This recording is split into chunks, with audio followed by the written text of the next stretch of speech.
ఇప్పటి వరకు అది మోస్ట్ కామన్ కాజ్, అంటే ముఖ్యమైన కారణము కిడ్నీ డిసీజెస్ రావడానికి వరల్డ్ వైడ్లో షుగరే మోస్ట్ కామన్ కాజ్ అనమాట. Diabetes is the most common cause of kidney disease. కాబట్టి ప్రతి షుగర్ ఉన్న ప్రతి పేషెంట్ కూడా ఎవ్రీ 3 months కానీ 6 months కానీ షుగర్ టెస్ట్తో పాటు యూరిన్ టెస్ట్ చేసుకోవాలి. ఎందుకంటే యూరిన్లో కనుక ప్రోటీన్ లీకేజ్ ఉంది అంటే వాళ్ళు కిడ్నీ డిసీజెస్కి ఎక్కువగా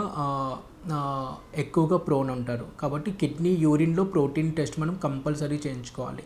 ప్రోటీన్యూరియా ఉంది అంటే they are at the faster rate of progression of kidney disease. కాబట్టి ఆ ప్రోటీన్ని మనం అరికట్టాలి.